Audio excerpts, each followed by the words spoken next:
The question is that this bill be now read a second time. I call the member for Forrest. Thank you, Deputy Speaker. I rise to support the counter-terrorism legislation before the House, particularly in the current circumstances. The provision to prohibit the display of some of the most confronting symbols of anti-Semitism, the Nazi swastika and what is known as the SS bolts.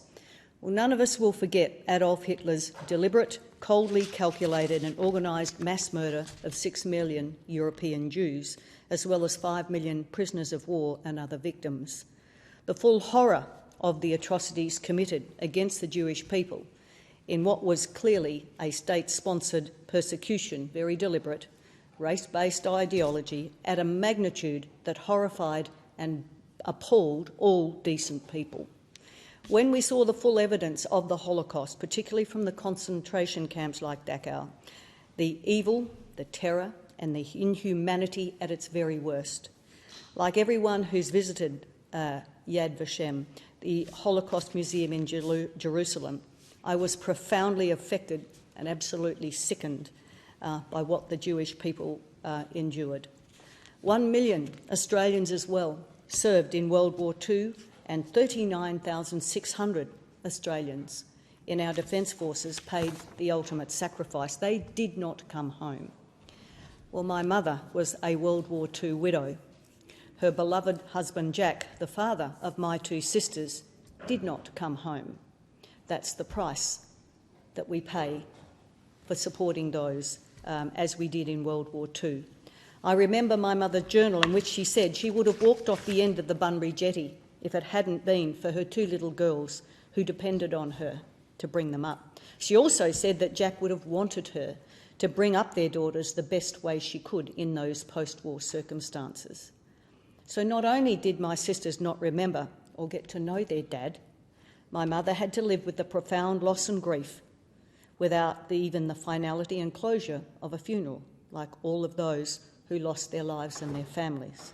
It took many years until she was over 70 to finally meet the 2nd 28th soldier who shared Jack's last hours. So my family, like so many others, has been directly impacted by the march of Nazi ideology that led to World War II.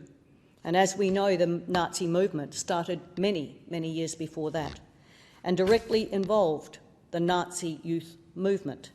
By 1933, there were over 50,000 members of the Hitler Youth Movement, and by the end of that same year, there were more than 2 million.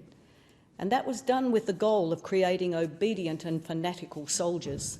And this was one of the most chilling effects of the Nazis in indoctrinating children into an extremist ideology. Well, I'm very concerned about the serious and growing increase in anti-Semitism in Australia. There's been a 482% increase in the past 7 or plus weeks since then alone. It is the worst since World War II, and it is something I thought that we would never see in Australia.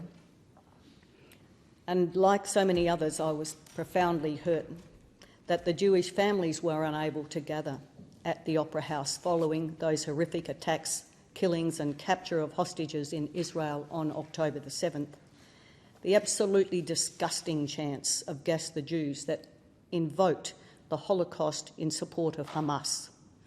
Hamas, that is, a listed terrorist entity in Australia. The anti-Semitism that's followed and the extreme vulnerability and fear for and targeting of Jewish families is something that I'm absolutely ashamed of in this country. Hate has no place here. We've also seen 2 students targeted by anti-Semitic activities in university campuses, and I see this as profoundly disturbing.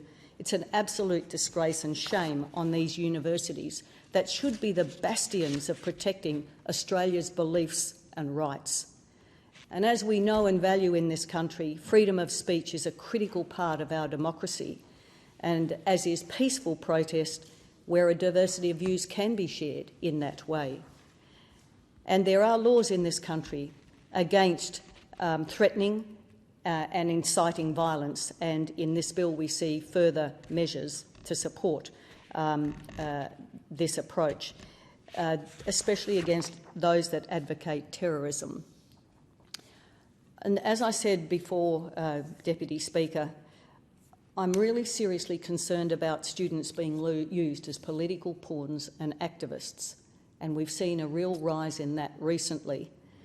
It's a form of indoctrination that concerns me, and we've seen a lot of very pro-Palestinian school protests, and we've seen our students exposed to anti-Semitic behaviour and hateful signs and the chants of "from the river to the sea," which actually calls for the destruction of Israel. That's what it does, and that's what it says. And I do not want to see any of the condoning of this type of anti-Semitic behaviour. And there is measures within this bill to cover radicalisation. And I am very pleased to see this. During the height of the Syrian conflict, I actually had, and I want to warn parents to be aware of what's going on online. Members of the House know that I've spent a lot of time doing online safety presentations into schools. And during the height of what was happening in Syria, ISIS actually approached a young student and tried to draft him, and they groom these young people online in various ways. They're very clever at it, and they had actually profiled him amongst others in Australia. He wasn't the only one that they were profiling in Australia with the direct intention of radicalising him and actually then encouraging him to join them in Syria. And this is something that I just wanted to warn all parents about while I'm speaking today. With what we've seen in our universities and schools and some of the rallies we've seen, can I encourage parents to be talking to their children and to be aware of what they're actually accessing and being exposed to, whether that's online or in person. It is really important in this country that we foster the wonderful society that we've enjoyed ourselves as we grew up. This is the Australia that we want our children and our grandchildren to be able to enjoy.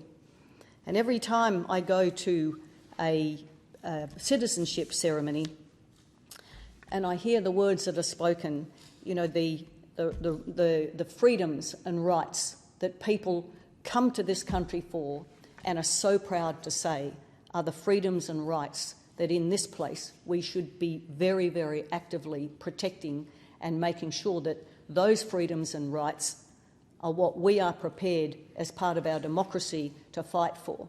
My mother's husband and all of those who have died in every conflict that have served in our Australian Defence Forces did so to protect those rights and our democracy, something that has to be fought for and protected, which they did with their lives.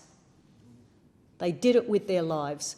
And I do not want to see that sacrificed in any way compromised by what is happening not just now but at any time in the future in Australia. Every one of those lives was precious, as was that of my mother's husband. But I suspect that if he was alive today, that he and those 36,000, nearly 37,000 who lost their lives in World War II would be absolutely disgusted and appalled at what's going on in Australia at this moment and what we're seeing. And they knew what gave rise to World War II. So I just want to encourage all of us to do everything we can to protect the rights and freedoms that we have fought for and protected over so many years, and that our Australian Defence Force members have fought and died for. And for those of us in this place who value the freedom of speech, the freedom of religion and our democratic rights, that we actually do everything we can to preserve and protect them so that future generations get to live in the way that we did and the way that we want to in the future. But I do really want to encourage parents, given what's happening online, please do not take this lightly. Please be aware that this online grooming, as it's called, they're very, very good at it. And this young man that was groomed came from a single-parent family. He was looking for perhaps an experience that he wasn't having. He was looking for all sorts of excitement. He was promised all sorts of experience that he's never had. And that caused incredible problems between him and his mother and his family. And I had to seek help from our federal organisations and bodies in anti-terrorism to help with that. Once wasn't enough. They targeted him once, but because they profiled him, they kept at it until all of his sites and all of his contacts were shut down. You can imagine what that did to that young man. So I just wanted to encourage parents to be vigilant, to look after your children and to love them, and encourage them to value the quality of life that they enjoy in Australia and the rights and democracies that we enjoy here.